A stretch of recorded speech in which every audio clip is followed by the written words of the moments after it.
ওয়াইসিএল যেন জাতীয় দলের প্রতিচ্ছবি। ব্যাটারদের ব্যর্থতায় 4 দিনের ম্যাচ শেষ হয়েছে 3 দিনে। দিনের অর্ধেক সময় ফুরোনোর আগেই সাউথ জোনের বিপক্ষে জয় তুলে নিয়েছে নর্থ জোন। শতক করে দলকে জিতিয়ে মাঠ ছাড়েন জারিফ সিয়াম, হয়েছেন ম্যান অফ দ্য ম্যাচ। মাঠে বসেই যুবাদের ব্যাটিং দেখেছেন হান্নান সরকার। কক্সবাজার থেকে আবু নাইমের রিপোর্ট।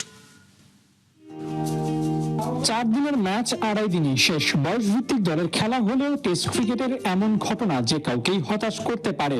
তবে এই খেলায়ও আসতে পারে টাফ টাইম, আর সেটাই মোকাবিলা করতে হবে। বয়স অভিজ্ঞতা দুটোর মিশ্রণ কম হলেও জারিফ সিয়াম মাঠে পড়ে রইলেন, শতক করে দলকেও জেতালেন। রান পাচ্ছিলাম না, কষ্ট করছি অনেক, আল্লাহর কাছে ভরসা রাখছিলাম যে আল্লাহ যেদিন দিবে ভালোই দিবে, দিছে আলহামদুলিল্লাহ।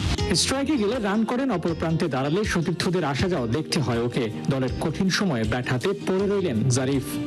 না, আসলে এগুলা নিয়ে ভাবি না যে টিমে থাকবো কিনা। আমি আমার কাজটা করি, আমি আমার কষ্টটা করি, আমি আমার রান করার চেষ্টা করি, বাকিটা তো আল্লাহর উপর। আর হান্নান স্যারের সাথে আমি 17-এও কাজ করছি একসাথে শ্রীলঙ্কার সাথে সিরিজে।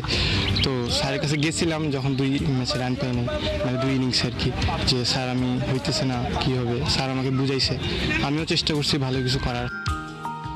বয়সভিত্তিক দলের এই টুর্নামেন্ট পর্যবেক্ষণ করতে ঢাকা থেকে এসেছেন হান্নান সরকার। যাদের মধ্যে লুকিয়ে আছে ভবিষ্যৎ, ওদের ঠিক কেমন দেখা হলো? প্রত্যাশাটা পূরণ করতে পেরেছে তো?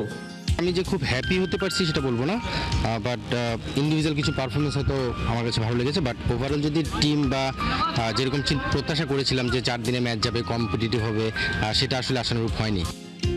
আজকের জারিফাই হবেন আগামীর হৃদয় শান্ত। ক্যারিয়ার লম্বা করতে পারলে মুশফিকদের মতো কদর পাবেন। তবে লাল বলের খেলায় বাংলাদেশ দলের পারফরমেন্সের স্মৃতি ফোটোর জন্য পড়েছে এই টুর্নামেন্টে।